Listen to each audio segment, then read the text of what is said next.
Welcome back, and thank you for tuning in to Midnight Affairs Tales. We appreciate every single one of you. We'd love to know what part of the world you are watching from right now. Let us know in the comments. Now, let's dive into today's story, Chapter 1. The first thing I saw was the frosting, smeared across the kitchen floor like a wound. Lily's birthday cake. Red velvet. Uneaten. Fork still on the table. But no Lily. Amanda. I barked as I dropped my keys. My boots thudded against the tiles. The house echoed with a silence that screamed. Amanda appeared in the hallway, drying her hands with a towel. Too calm.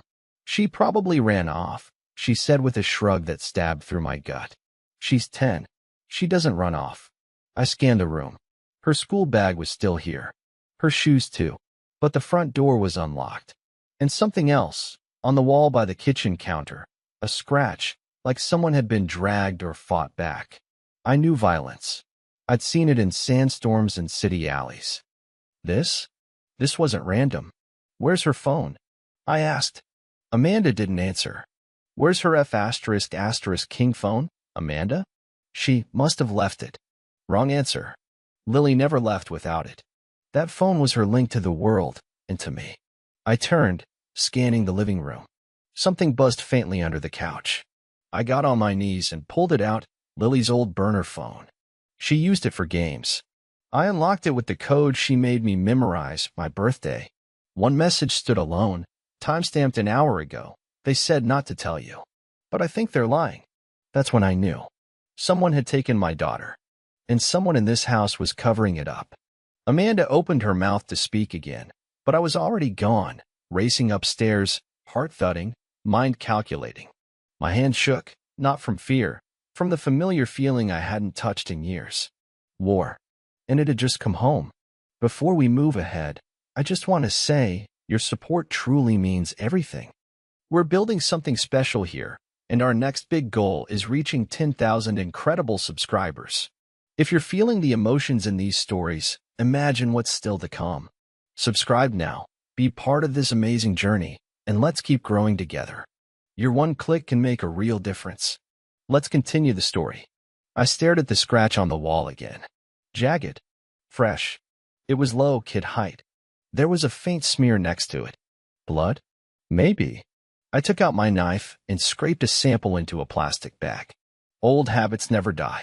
I walked outside, noting the ground. Soft soil. 2 sets of footprints leading to the side gate. One adult-sized. One smaller. Lily's. The adult didn't wear boots. Flat soles. Civilian. Amanda, I said, turning slowly. Why's the gate open? She stood in the doorway, arms crossed, trying to hide that trembling lip. I told you. She went out. Probably to the park. No. I stepped closer. The park's behind the house. This path leads to the street. She shifted. Uncomfortable. Amanda had always been a terrible liar. Her mouth twitched right before she spoke. She was twitching now. You think I had something to do with this? She snapped. I don't think, I said, voice cold. I know. A pause. Then I turned and walked to the garage. My tactical bag was still where I left it, inside the locked trunk behind the shelving. Untouched. That's what made me sure. If this had been a robbery or abduction by force, they'd have taken everything valuable. But they didn't touch my gear.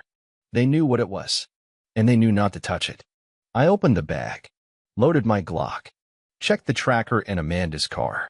The last location? A service road off I-16, 20 minutes from here. She didn't follow me when I got in the car. I didn't expect her to, because Amanda wasn't just hiding something.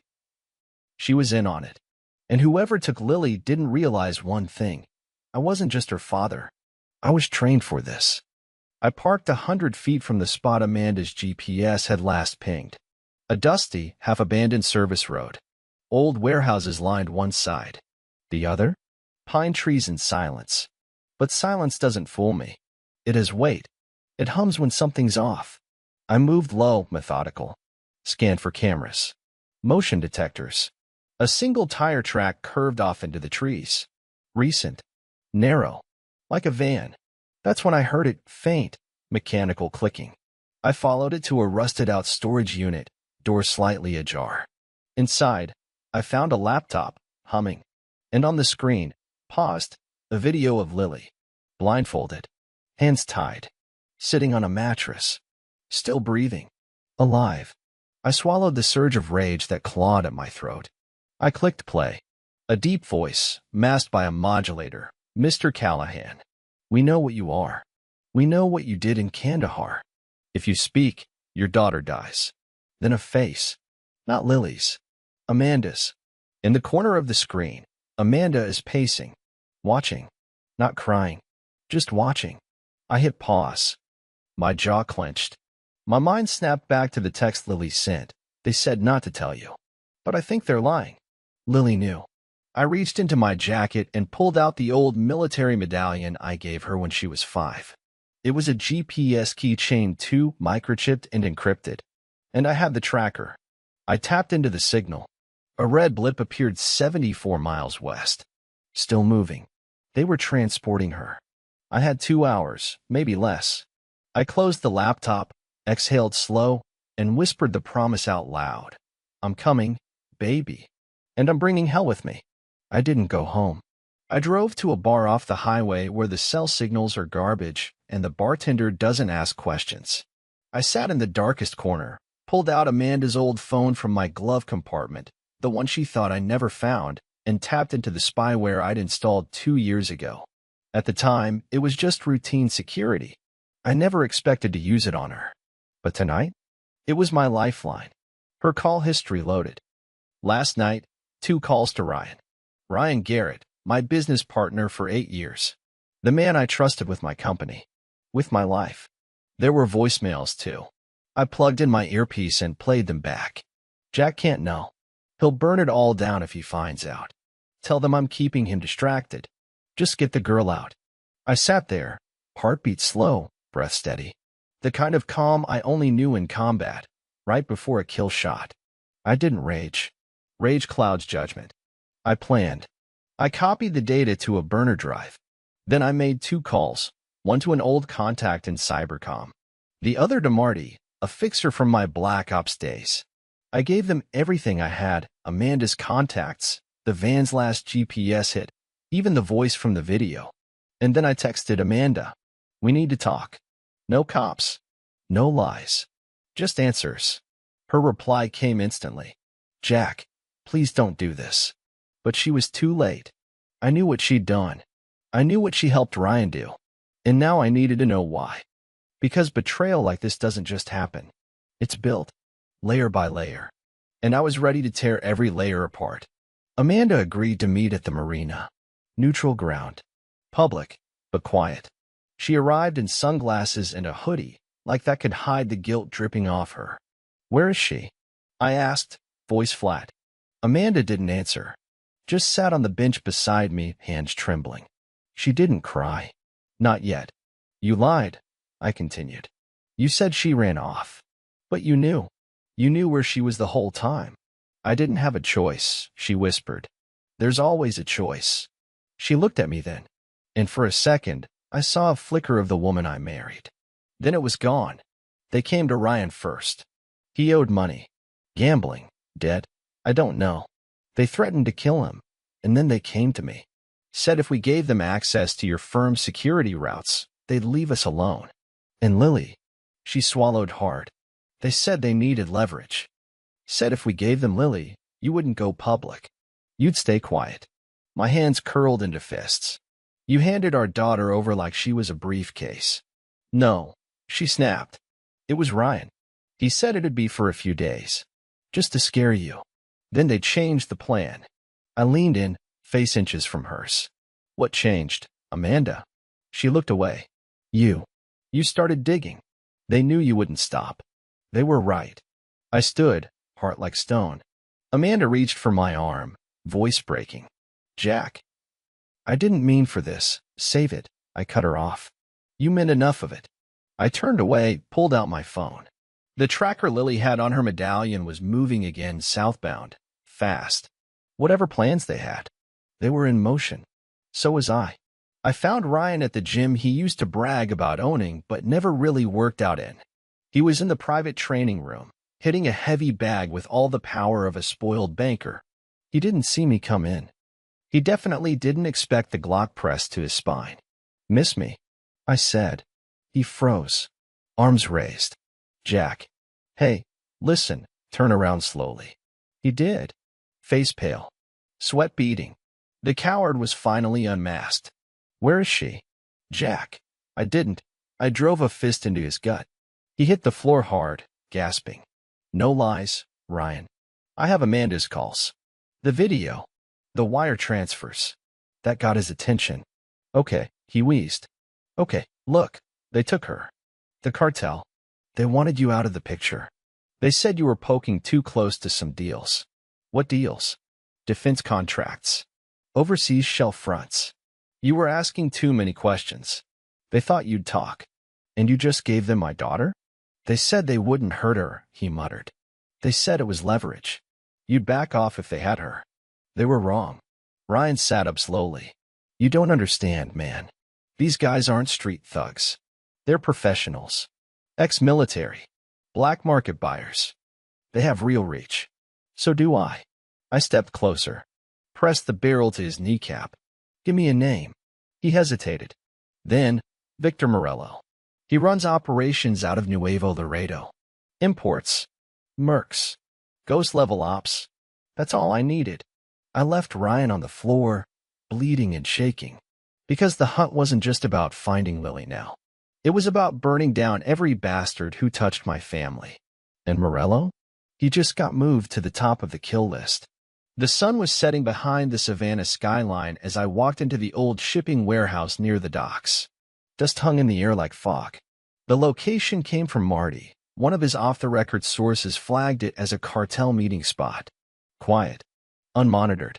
Ideal for rats like Ryan and his friends. I stayed in the shadows, stepping between rusted containers. My ears tuned into faint voices up ahead, Spanish, quick, clipped. I moved closer, slow and deliberate. "Sise mueve, lo matamos. If he moves, we kill him." I peered through a gap in the steel wall. 3 men, one with a pistol on his hip, another with a laptop open on crates. On the screen, I saw something that made my blood run cold. My company's logo. The bastards were inside my systems. Amanda hadn't just handed over a few passwords. She gave them full access. Security patrol routes. High-profile client data. Department of Defense backdoor codes. This wasn't just about silencing me. This was espionage. I raised my phone, snapped 3 photos, then backed out quietly. But a crack of rusted metal under my boot gave me away. "Quien anda ahi?" one of them shouted. Footsteps rushed. I ran toward the back exit, silent and fast. 1 breath. 1 beat. I turned the corner and slammed straight into a 4th man. He swung a baton.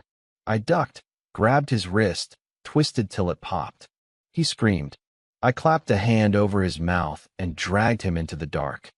"You scream again," I whispered, "and I start breaking real bones." His breath shook. "Where's the girl?" He spat blood. "Gone. Nuevo Laredo. They're moving her again tomorrow." "Where exactly?" He shook his head. "I don't know. I swear." I knocked him out cold and took his phone. GPS on. Contacts stored. Idiot. I left the warehouse behind, heart pounding. This wasn't just revenge now. It was war. And these men had no idea who they dragged into the ring. Back in my car, I plugged the burner into the laptop I'd stashed under the seat. I kept the engine off, kept the lights dim, let the street lamp outside flicker and hum above me while the files opened. The phone was loaded with audio recordings, orders, payment logs, and one chilling voice memo. "Target Callahan knows too much. Use the girl. If he doesn't shut up, we shut her down." My jaw clenched. The file was timestamped 2 days ago. That wasn't pressure. That was a kill order.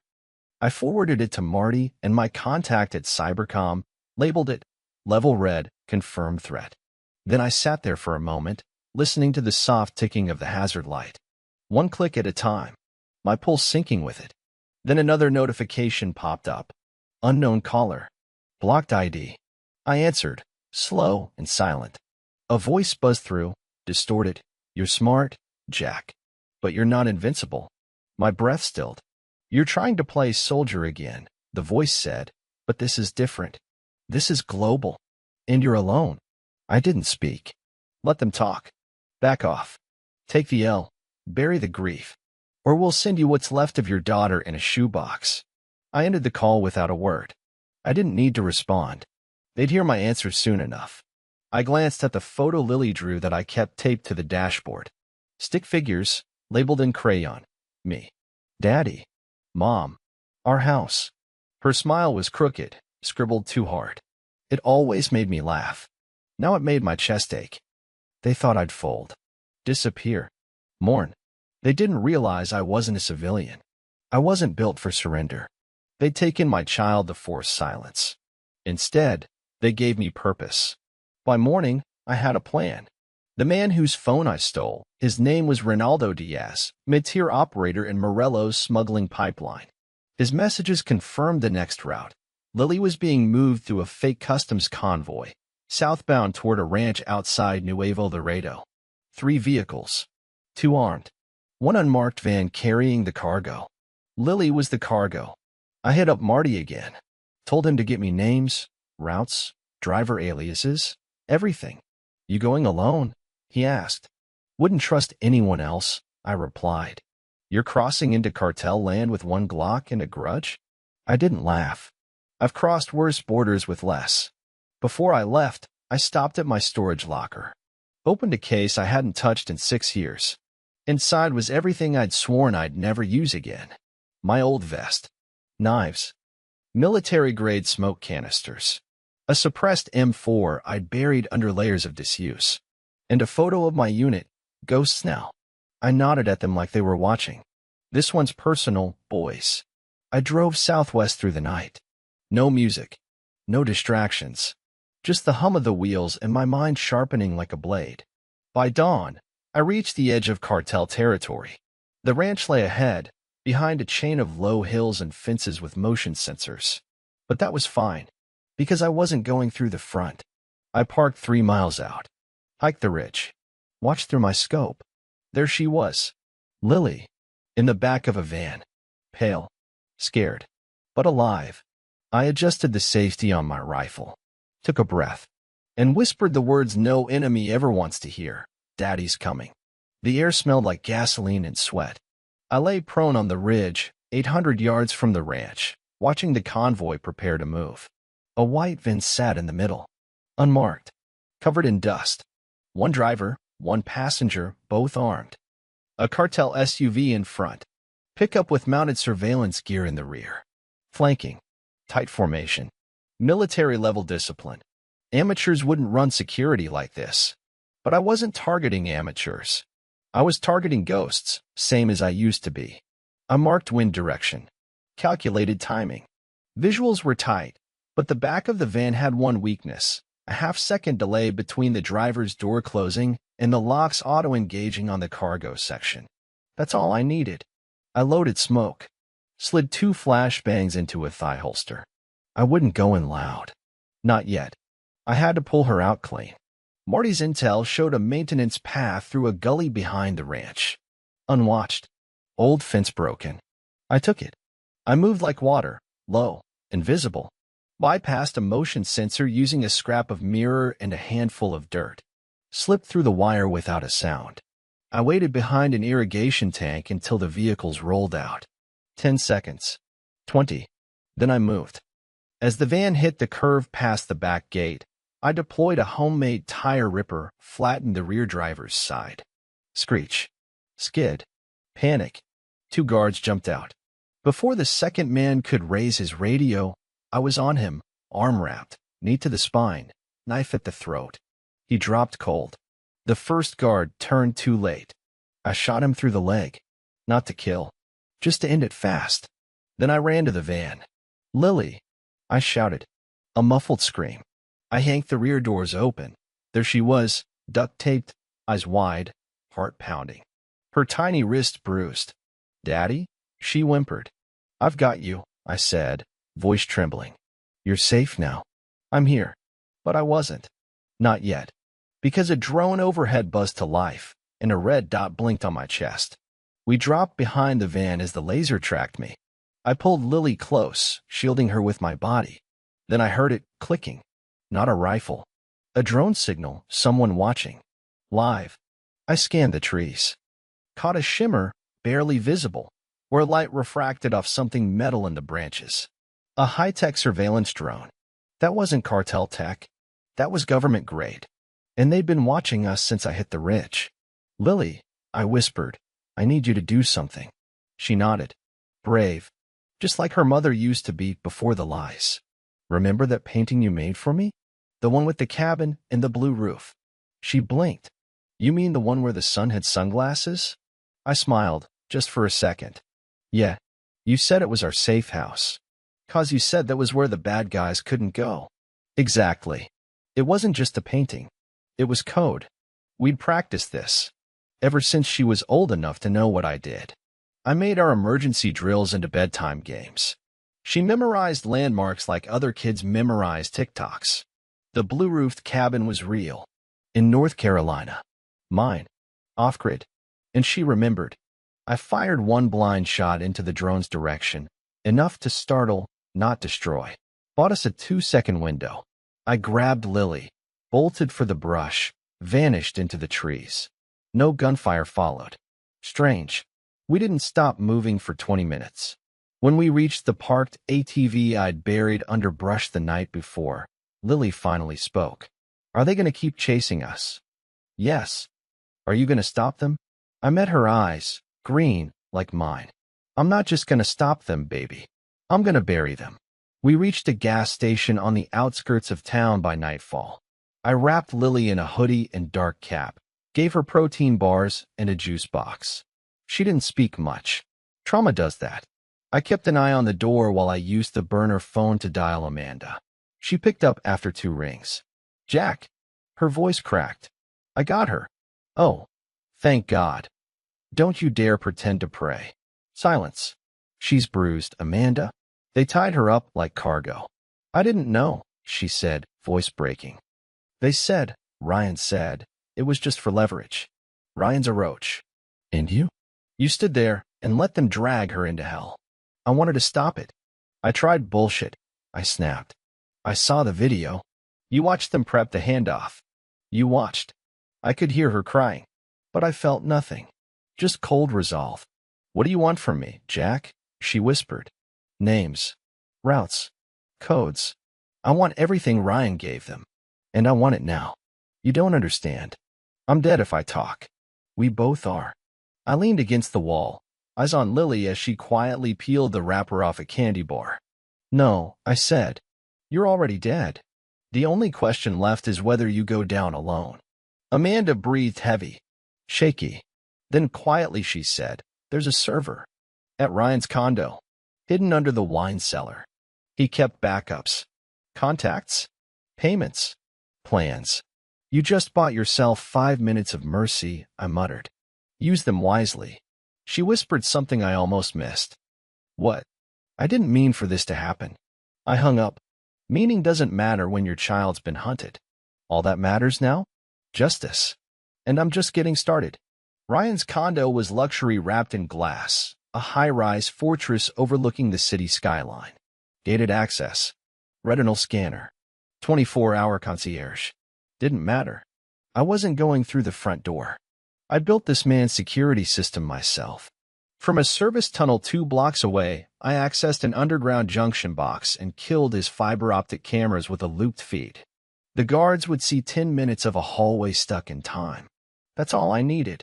I scaled the south wall using climbing hooks, slipped into the rooftop HVAC. It was surgical, quiet, controlled. Inside, the condo reeked of betrayal, cologne, cigars, imported leather. Walls lined with art he didn't understand and books he never read. But I wasn't here for his lifestyle. I was here for the truth. Under the wine cellar was a concealed steel hatch. Fingerprint locked. I pried open the wood panels and used a digital bypass tool, military-grade tech I swore I'd never use again. But promises mean nothing when your daughter's been bound and trafficked like cargo. The hatch hissed open. Inside, a panic room. And a server. It glowed with humming lights. Active, alive. I started downloading everything: client lists, payment trails, cartel links, arms deals, files named in code, but I recognized one phrase: Project Silence. I opened it. There it was, a full timeline of my movements. Surveillance logs. Satellite photos of Lily's school. They tracked us for months. This wasn't impulsive. It was orchestrated. And at the bottom, Amanda's name. She hadn't just cooperated. She'd volunteered. The sickest part? There was a note. If leverage fails, eliminate Jack Callahan. Stage accident. I stared at that line for a long time. Then I copied every file, wiped the drives, and left behind a flash drive with one line of text on it. Tick-tock. The cabin in North Carolina was nestled between two ridgelines, surrounded by forest, unreachable by road without knowing the path. It had no address, no Wi-Fi, and no neighbors. Only one person besides me had ever been there. Lily. I carried her inside, wrapped in a warm blanket, and set her on the couch. Her hands trembled. Her eyes stayed locked on the window even when I told her we were safe. I made tea, sat across from her. You remember this place? I asked softly. She nodded. The fireflies, we saw them here once. You were 6. You caught one in a jar and named it Dave. She almost smiled. Almost. But the smile fell away. They said you wouldn't come, she whispered. Who said that? The man in the van. He said you'd forget me. I clenched my jaw. He lied. I know. Then she reached into the pocket of her hoodie and pulled something out. A silver button. I took it from the guy who locked the van. He said his name was Lucien. He had a scar. Like, here. She touched the side of her neck. I leaned in. Lucien. She nodded. He had a snake tattoo on his hand. He dropped the button from his coat. I thought, maybe it would help. It wasn't just a button. It was a uniform tag. And I recognized the insignia: French Foreign Legion, ex-Special Forces. Lucien wasn't cartel. He was black market muscle. Mercenary. Which meant we weren't just fighting drug runners anymore. We were up against professionals. But she gave me what I needed: a name, a face, a trail.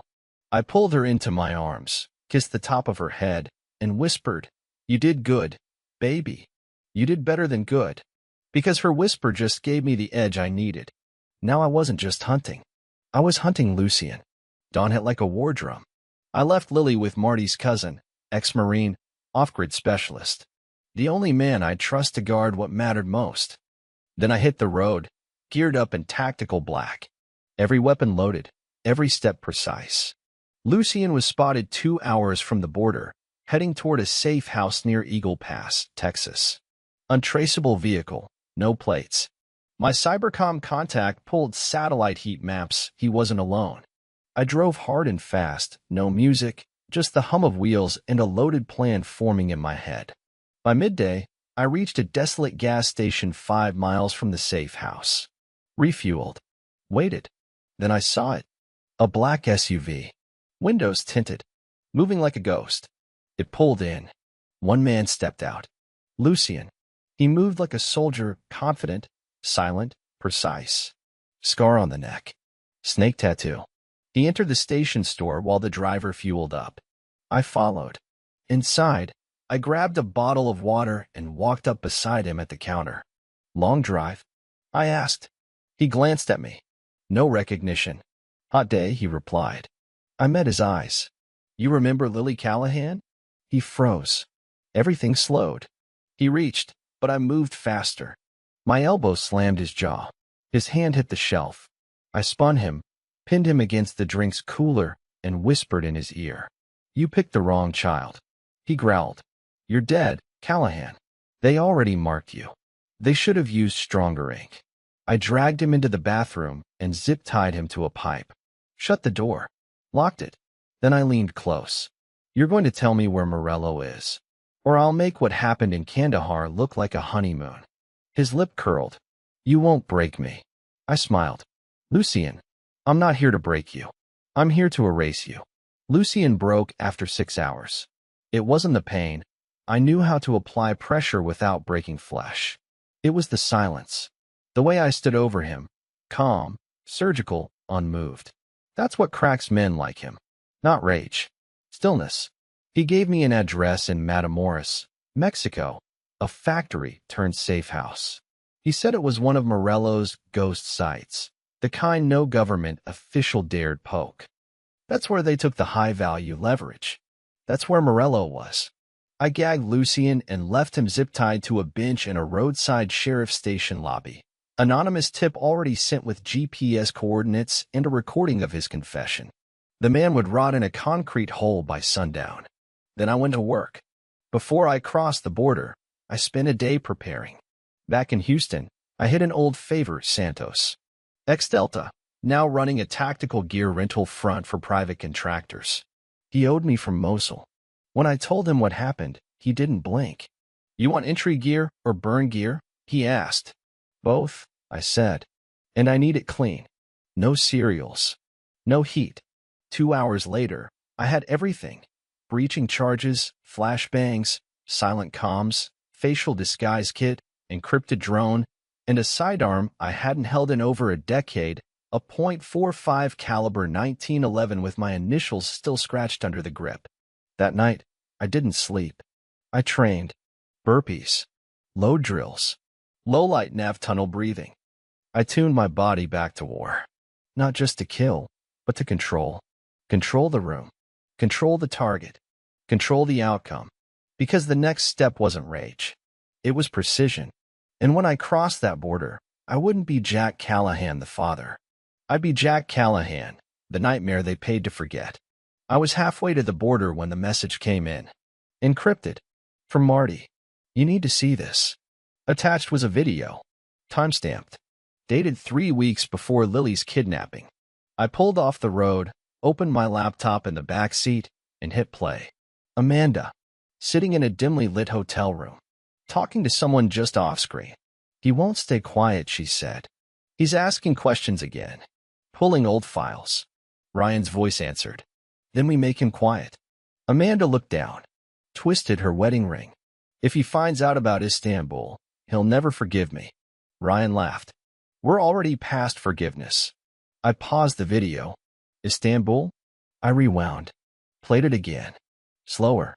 If he finds out about Istanbul. I hadn't thought about Istanbul in years. A mission gone sideways. A diplomat's death. But it was buried. Classified. No one knew except the team, and Amanda had sworn she never read those files. But she had. And someone else had, too. I dug deeper into the files from Ryan's server. Scanned through backups Amanda thought were deleted. There it was, a string of files flagged Istanbul_cover2. She'd leaked mission files. Covert logs. Locations of CIA assets. I dropped my head into my hands. Amanda wasn't just helping Ryan launder cartel money. She was a traitor. And Lily? She wasn't just collateral damage. She was insurance. If I ever blew the whistle, they'd use her. The daughter of a patriot to discredit the patriot himself. I breathed slowly. The line between justice and revenge blurred a little more. But I didn't care anymore. The gloves were off. Amanda had chosen her side. Now I would choose mine, with fire. Matamoros wasn't a city, it was a war map drawn in dust and blood. Smugglers ruled half the streets. The other half belonged to men like Morello, shadows who knew how to vanish before the heat arrived. I crossed the Rio Grande by nightfall, hidden beneath a tarp in the bed of a freight truck that owed me a favor. Once across, I swapped to an unmarked pickup stashed in a mechanic's yard. Then I waited. The factory was just as Lucien described. Cinder block walls. Blacked out windows.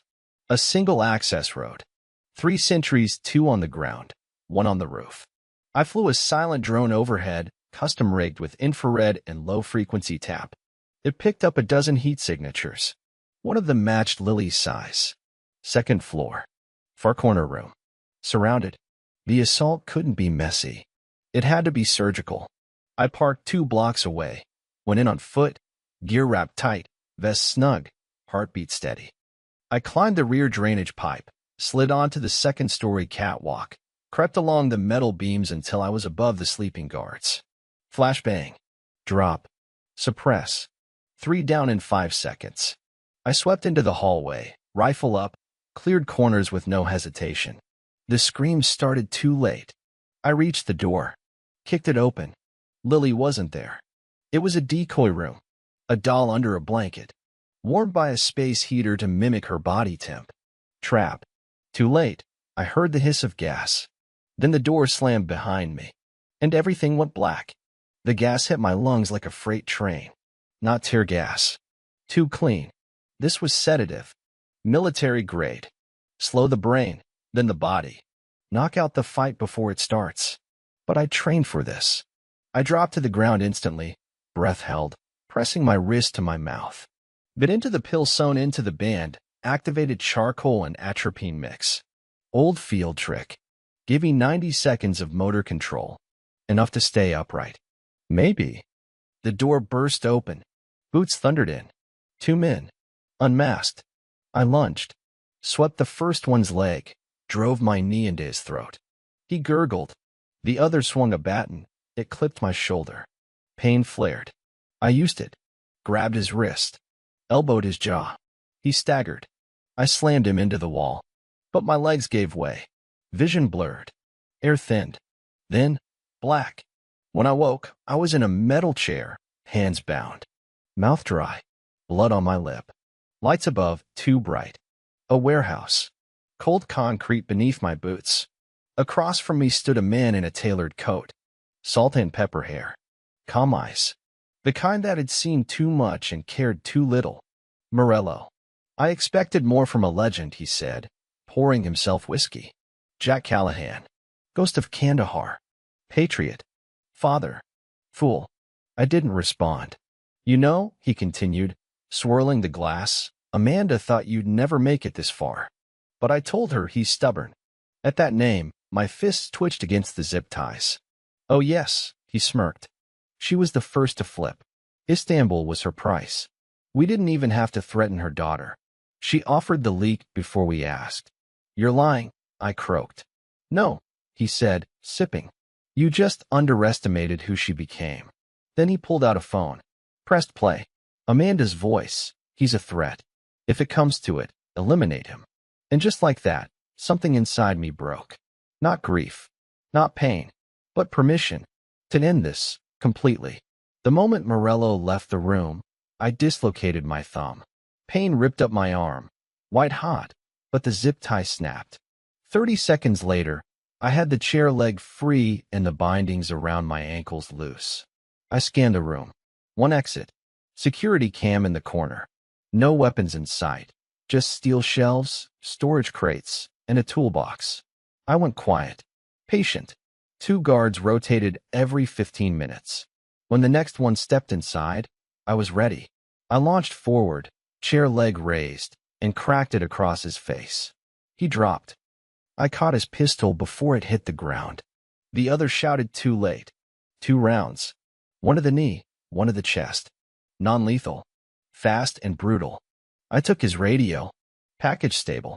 Room secure, I growled, mimicking his voice. Then I moved. Room by room, floor by floor, clearing, sweeping, reclaiming control. Until I found the room marked with a red X. I opened it slow. And there she was. Lily. Tied to a chair, gagged, but awake. Alert. Our eyes locked. And for the first time in days, hers lit up. Daddy, she whispered, once I cut the gag. I pulled her into my arms. She trembled, but not from fear. From fire. I wasn't scared, she said into my shoulder. I know, baby. I remembered what you taught me. How to count the steps. How to listen for routines. I kept track. There's a guard every 15 minutes. 2 shifts. 6 men. I pulled back. Stared at her. You did good. She nodded, teeth gritted. Let's burn them. And just like that, I realized something. They didn't just underestimate me. They underestimated her. We didn't run. We hunted. With Lily close, I swept through the corridors, collecting weapons, grenades, maps. Every piece of intel I could grab. I gave her a knife, light, and radio. She followed every move like we'd rehearsed it. This wasn't panic. This was war. I rigged explosives on structural beams. Timed fuses. Just like old times. Stay behind me, I told her. If anyone gets near you, you do what I taught you. She nodded, eyes fierce. As we neared the exit, gunfire cracked through the hall. They'd found the bodies. Time was up. I kicked open a side door. Smoke bomb out. Vision gone. I dragged Lily low fast. Bullets sprayed overhead. One clipped the wall inches from her. We dove through the service hallway. Emergency lights flickering red. Sirens now screaming. My charges had been spotted. I hit the detonator. Boom. The building shook. Screams tore through the concrete. We sprinted out the back as the west wing collapsed. I shoved Lily into the pickup, jumped in, slammed the gear stick, and tore through the gate just as the second blast hit. Behind us, the warehouse erupted into fire. Is he dead? Lily asked. Not yet, I said, jaw tight. But he'll wish he was. We crossed the border at dawn, through a smuggler's tunnel I paid dearly to use. When we emerged into daylight, I looked over at Lily, covered in ash, silent, holding my hand. She didn't cry. She didn't flinch. She looked forward, and so did I, because I wasn't done yet. Amanda was still out there, and now I had unfinished business. With my wife. 2 days after the explosion in Matamoros, Amanda appeared on the evening news.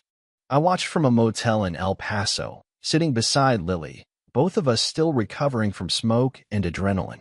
The TV flickered with her face, hairstyled, fake tears on command, speaking into a podium at a federal press conference. I'm just thankful our daughter was rescued, she said, voice trembling. This has been the hardest time of my life. Hardest time of her life. I turned off the TV before I punched it. Lily didn't say anything. She just sipped her juice and watched me. Amanda hadn't just avoided accountability, she was playing hero. Turns out she'd turned herself into a whistleblower after the Morello fire. Claimed she'd been under deep cover to help the FBI infiltrate the cartel. They bought it because she handed over Ryan. He was arrested in his downtown loft 2 nights ago. Unarmed. Crying. Amanda had sold him out. Saved herself. And now she was being rewarded. Deputy Chief of Cyber Intelligence. A government job. A clean slate. I stared at the headline. Wife of ex-Marine turned informant, a mother's courage. Lies. Lies wrapped in propaganda and washed in fake tears. But it didn't matter what the world saw, because Amanda knew the truth. And now, she knew I was still alive. I left her a message. Burn phone. No ID. Just a photo. Her and Lily on the front porch from 3 years ago. On the back, we're not finished. Ryan's face was pale in the courtroom photo. Lips pressed tight. Eyes darting. He wore a cheap suit, no tie, no pride. It was the look of a man who knew he was about to be erased. He was testifying before a closed federal panel in exchange for leniency. What they didn't know. He was lying to them too. Through Marty's federal source, I got access to the testimony logs. Ryan had given up cartel ledgers, yes, but he omitted one key detail. Amanda was the original leak. He painted her as a manipulated pawn, unaware of the full scope, protecting her, even after she sold him out. Loyalty, even in betrayal. Pathetic, but interesting. It meant he still loved her. That gave me an opening. I called him. Not directly, of course. I had my contact reroute the call through a secure line. Ryan picked up in a holding cell. Thought it was his lawyer. It's me, I said. Say nothing. Just listen. Silence. She sold you to buy herself a podium. More silence. Then, breathing. I have recordings. Files. Confessions. The ones you erased. You're not getting out of this. But you can choose how it ends. His voice finally cracked through. What do you want? Testify. Publicly. Tell them everything. Or I drop what I have. They'll kill me. They already planned to. I paused. She let them take Lily. Ryan. Do you understand that? Nothing for a moment. Then, where do I send the statement? He sounded broken. Good. Because the truth was the only weapon I had left. And I was about to aim it at the center of Amanda's perfect little empire. Amanda's power didn't come from bullets or muscle. It came from data. Control the servers, the stories, the narrative. You control the battlefield without ever pulling a trigger. So I went after her where it hurt most. Her new federal server. Encrypted. Heavily firewalled. State-grade protocols. Didn't matter. I'd written the architecture 10 years ago under a government subcontract. They changed the passwords. They never changed the framework. I slipped through the back door during a fake update push. And there it was, her command center. Messages. Hidden folders. Dossiers on whistleblowers. Embedded code in federal case files meant to vanish anyone who got close to her truth. I copied everything. Twice. Then I found something else. A subfolder named Project Spectre. Inside, active blackmail. Government names. Overseas kill contracts. Evidence Amanda wasn't just laundering money, she was laundering entire identities. She wasn't just cleaning house. She was building an empire. I recorded a video message. My face in shadow. Voice modulated. Background. Flashing screenshots of files, contracts, kill orders. The truth. Then I attached the clip to every major media outlet. I scheduled the leak to drop in 72 hours. That was her window. Her last chance. One message to her inbox. Come alone. No guards. No lies. Just truth. You owe her that. Attached, a location. The cabin. Our cabin. Where it all started. Where she swore she'd never lie to me again. And where I planned to end this. One way or another. The cabin looked the same. Pine needles scattered across the porch. The wind whistled through the trees.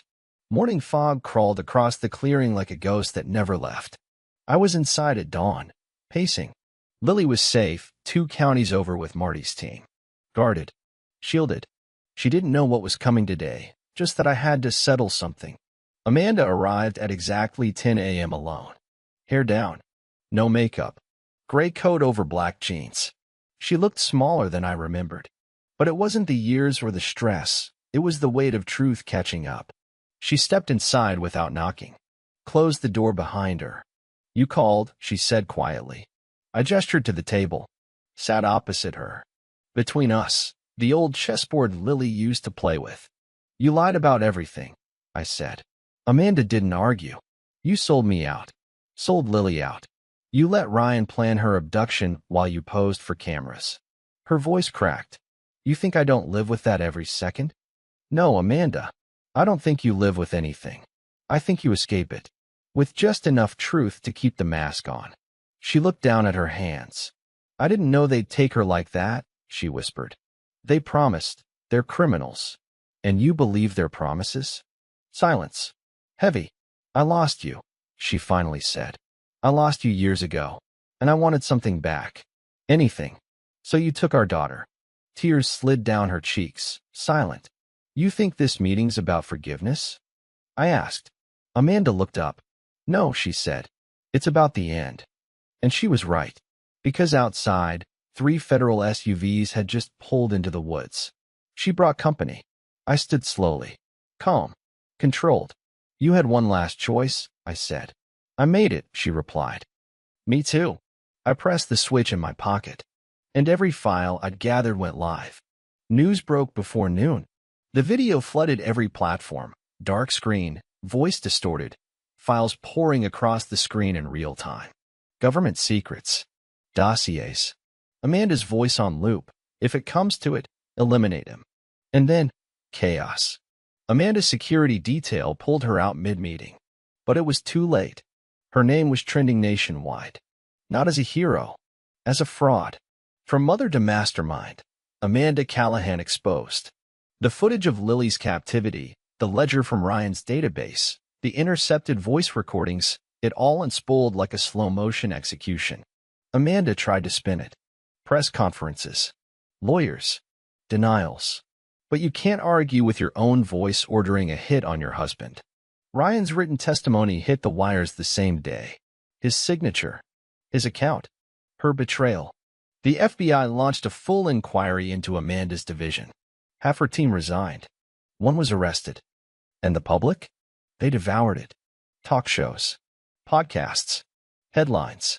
America's model wife was a ghost architect of federal corruption. She vanished from public view. No one knew where she was. Rumors said she went underground. But I knew the truth.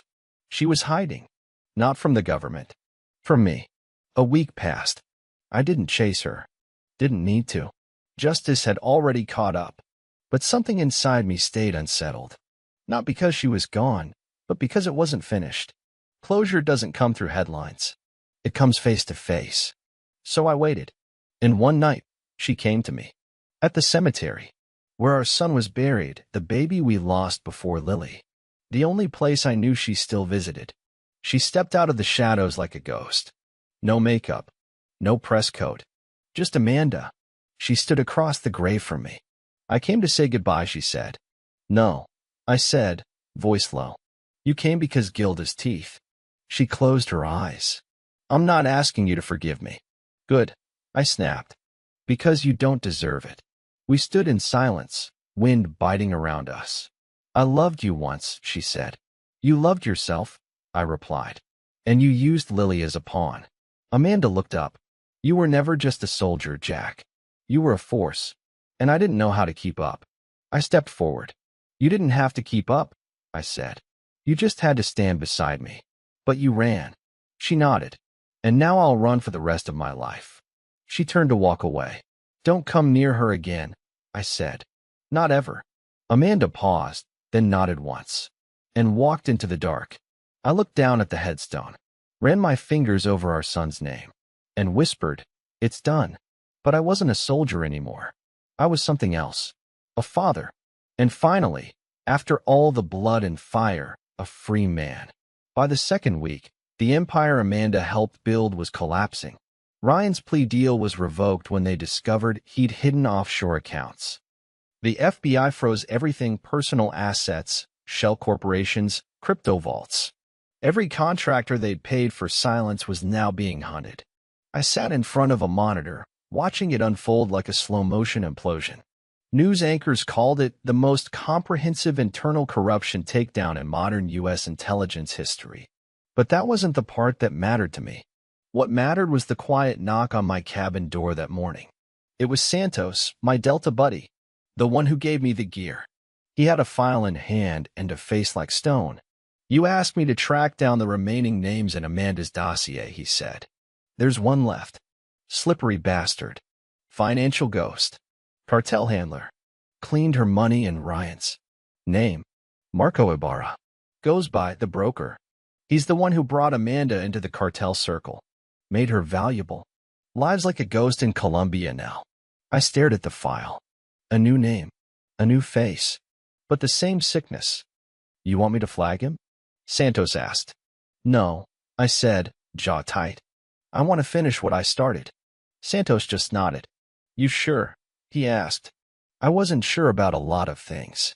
But I'm damn sure about this. I didn't need courtrooms. I didn't need the media. Some debts aren't paid in court. They're paid in blood. Cartagena, Colombia. Hot, dense, pulsing with noise and shadows. The city was beautiful on the surface, neon lights reflected in puddles, tourists crowding markets, music echoing from open bars. But below the surface, it bled secrets. I tracked Ibarra through offshore account logs. One of Amanda's old ledger entries listed payouts to a shell company traced to a penthouse registered under Victor Martin. That name didn't exist in any Colombian registry. But Santos's contact in the black finance world confirmed it. The broker lived here. I spent 2 days observing from a building across the street. Guards rotated every 4 hours. Cameras swept in overlapping arcs. A rooftop helipad, always clear. No digital footprint. No chatter. Classic cartel paranoia. On the third night, I made my move. I dressed local, vendor gear. Walked right into the service elevator during a linen delivery, face half covered, posture non-threatening. By the time I reached the 18th floor, I had the route mapped in my head. I moved like smoke. Down the hall. Past 2 guards, both disabled quietly. Into the penthouse. The broker was in his office, back turned, classical music playing. I was wondering when you'd come, he said, without looking. So he knew. Or guessed. Either way, he didn't move. You brought this on yourself, I said. He sipped his drink. No. Your wife did. I just gave her the door. He turned. Old. Trim. Calm. A man who never lifted a weapon but had buried hundreds with his hands clean. "What do you want, Mr. Callahan?" "Finality." "I don't fear death," he said. "Good," I replied. I pulled the trigger. Twice. No speeches. No debate. Just justice. Because sometimes, karma needs a bullet. 3 weeks later, the courtroom was silent. Amanda stood at the defense table, hands cuffed, face pale. Her lawyer's voice droned on, something about mental pressure, manipulation, trauma. The usual. But everyone in that room had already seen the evidence. The videos. The recordings. The bank transfers. And the silence. Amanda had never once asked about Lily during the hearings. That sealed it. The judge didn't waste time. "This court finds you guilty on all charges: conspiracy to commit treason, obstruction of federal investigations, and endangering a minor." Amanda closed her eyes. "You were sentenced to 15 years. No parole. Federal custody." No gasp. No outburst. Just a quiet thud as the gavel fell. I sat in the back row. Lily wasn't there. I wouldn't let her see her mother like this. Amanda was escorted out, shackled, head down. But just before she disappeared through the door, she turned. Eyes met mine. I didn't blink. She mouthed one word: "Sorry." I nodded once. Not as forgiveness, but acknowledgement. Because she didn't deserve forgiveness. But she deserved to carry the weight. The media storm exploded after the verdict. Documentaries. Podcasts. The Amanda Callahan case. Everyone wanted a piece. I ignored them all. I went home. Lily was on the porch, sketching. "Hey," I said. She looked up. "Is it over?" I sat beside her, wrapped an arm around her. "It's getting there." She leaned against me, and for the first time in what felt like a lifetime, she smiled without faking it. Not because the war was over, but because the truth had finally won. Peace doesn't arrive with a sunrise. It comes quietly, slowly, like an old friend too ashamed to knock at the door. Weeks passed. The media noise died down. The investigations shifted to other corrupt players Amanda had exposed. Her final, unintended service to justice. I let it all fade behind me. Lily and I moved back into the cabin. The same one where Amanda had sat across from me, lying with practiced ease. I gutted it. Ripped up every piece of furniture that held a memory I couldn't trust. Repainted the walls. Sanded the floors. Turned a battleground into something warm again. Every morning, Lily helped me. She painted the walls with blues and greens. Said it reminded her of water, of movement, of starting over. One night, as we sat on the porch watching fireflies blink through the trees, she asked, "Do you miss her?" I didn't answer at first. Then, "I miss who I thought she was." Lily nodded like she understood more than any 10-year-old should. "She didn't deserve you," she said, resting her head on my arm. "But I do." That hit deeper than any bullet ever could. And in that moment, I stopped being a soldier. I became a father again. For real this time. Cleaning out the storage room one afternoon, I found a sealed envelope with my name on it. Handwritten. Amanda's script. Faint and uneven, like she was trying to get it right one last time. I stared at it for a long time before opening it. "Jack, if you're reading this, I've already lost everything. And you were right. I became someone I never thought I could be. I let fear guide me. Let ego build the house, and let guilt pretend to fix it. I won't ask you to forgive me.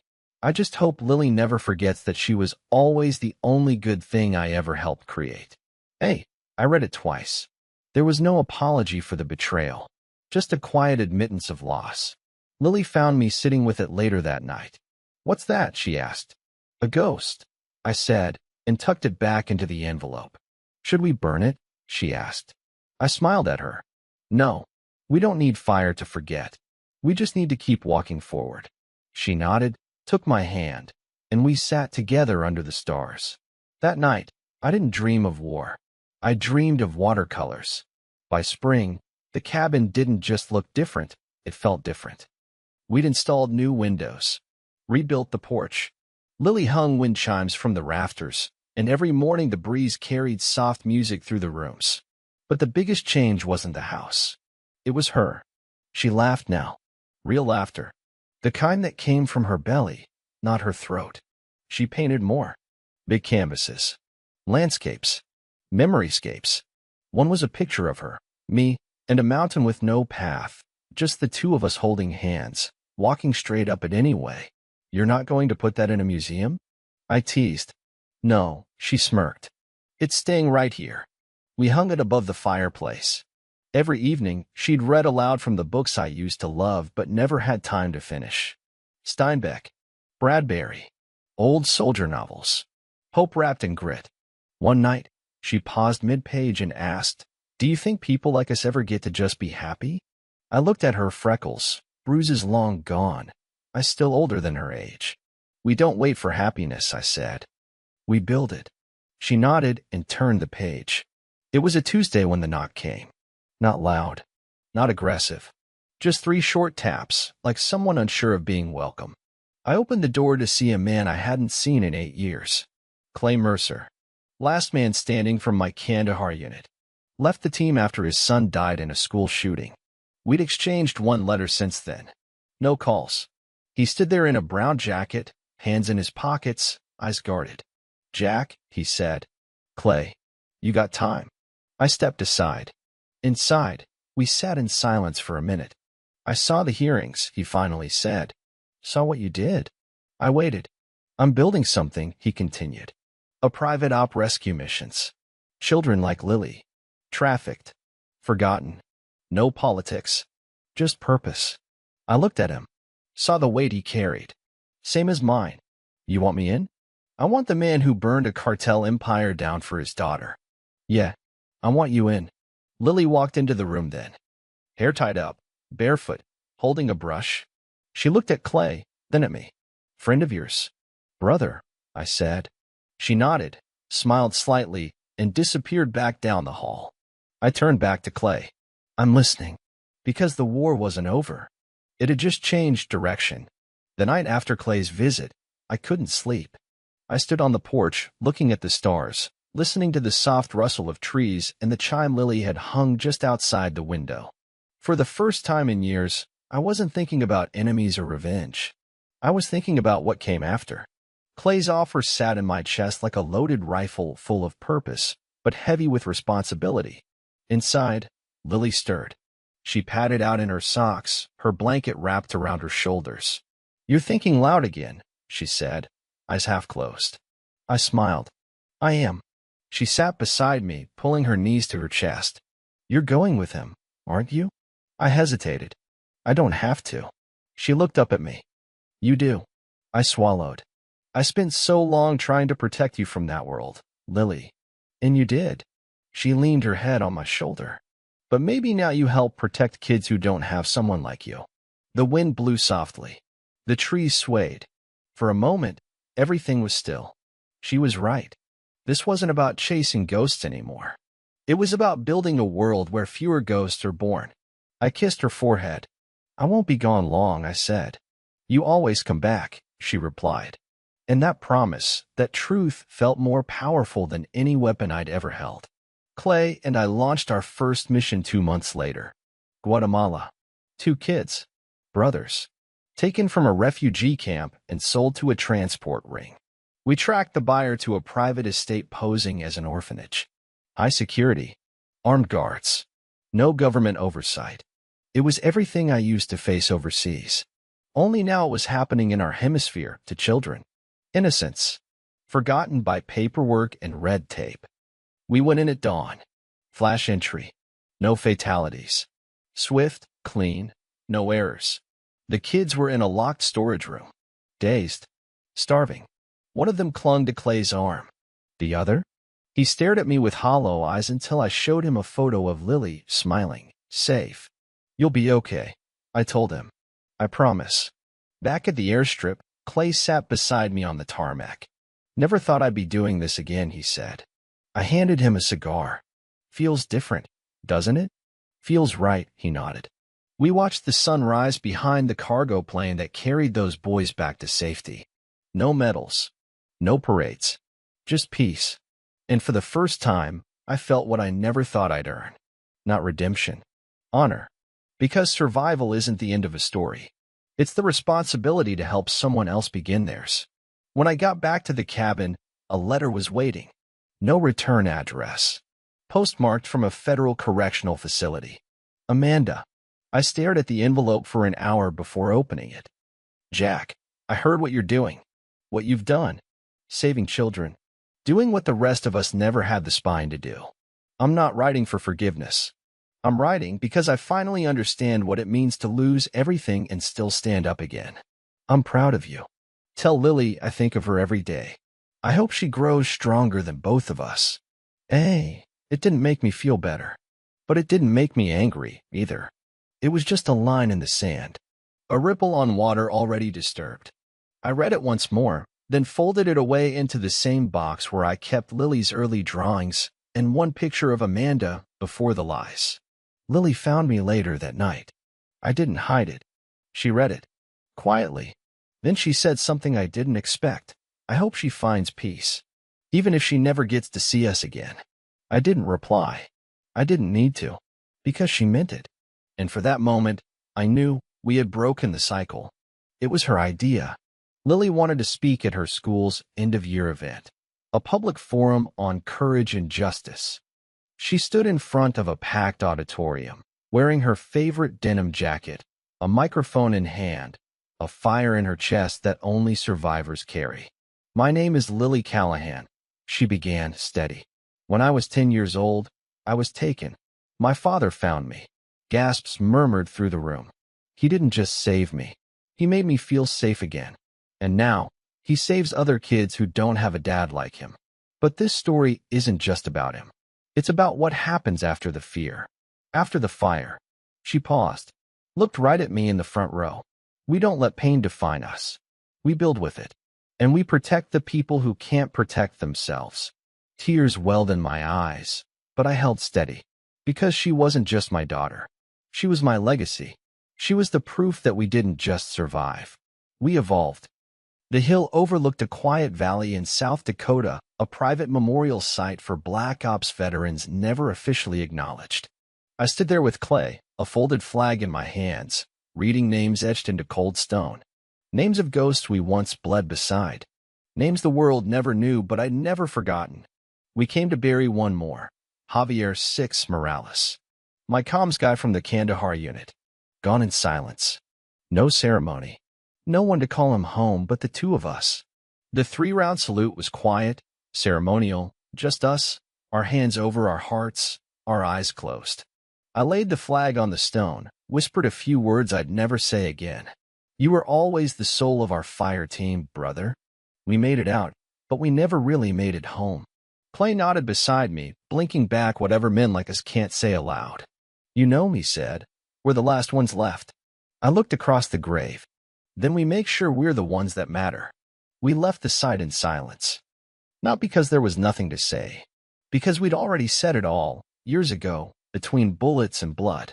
2 months later, Ryan was found in his prison cell. Stabbed with a toothbrush sheath. Multiple wounds. No suspect named. No camera footage. Just blood, silence, and one folded piece of paper found in his pocket.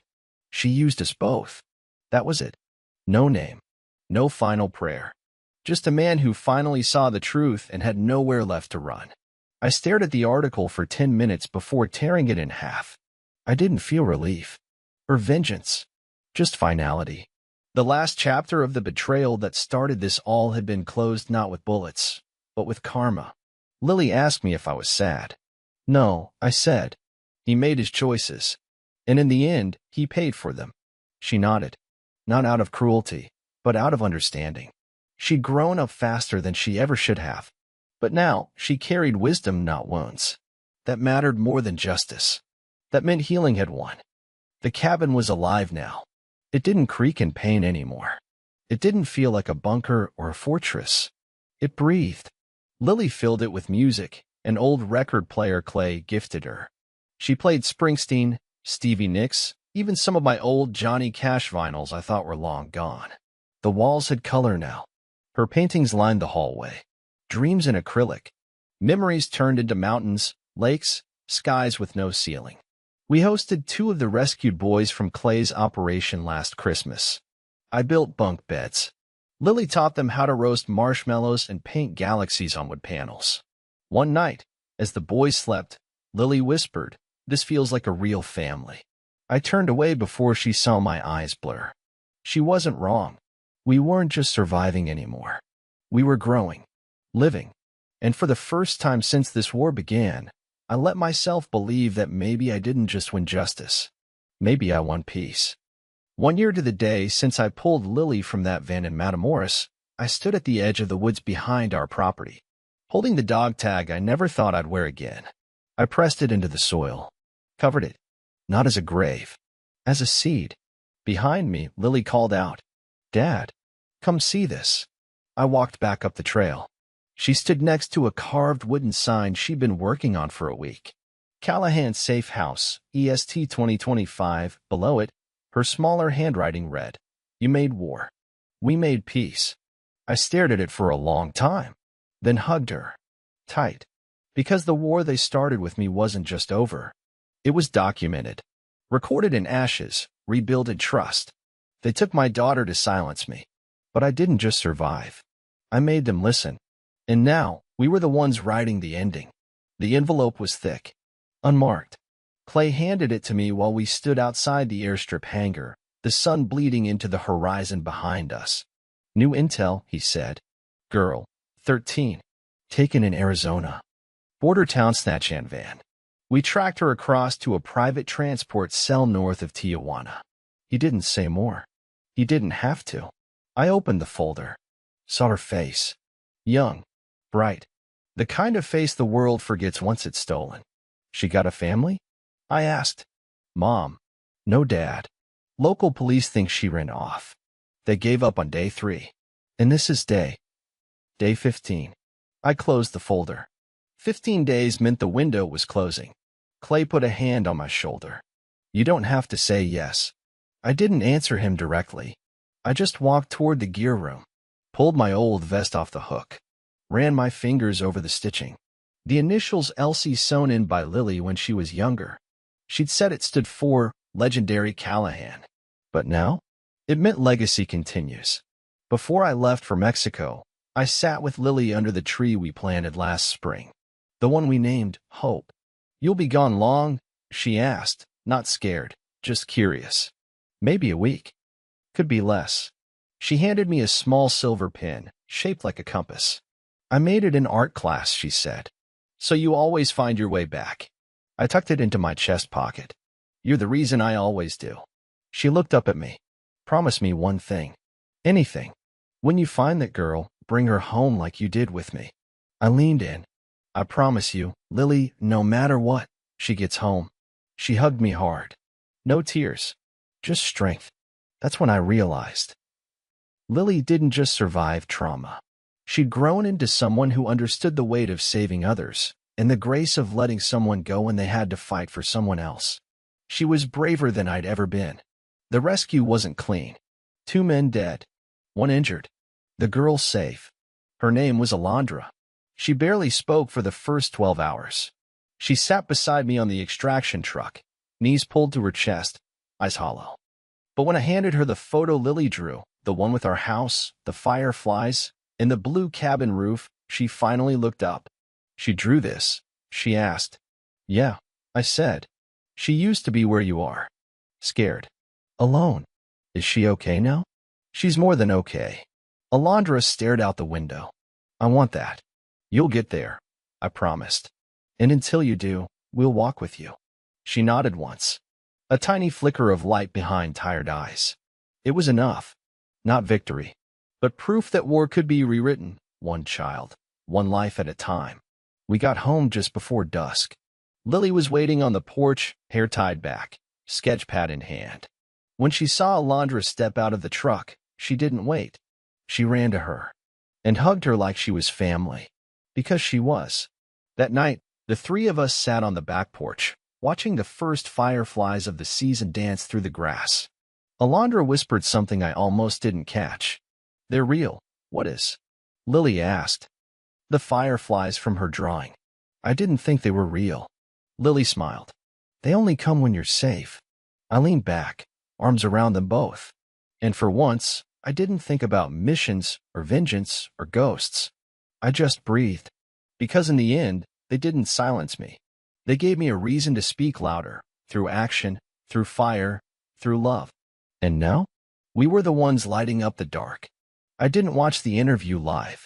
I only heard about it 2 days later, when Marty forwarded me a link with a simple caption. She finally said it. I waited until the house was quiet. Lily was asleep. Alondra, too, curled up in the guest room, holding one of Lily's plush animals like it was armor. I sat in the kitchen, poured a glass of whiskey, and hit play. The screen lit up with Amanda. Hair tied back.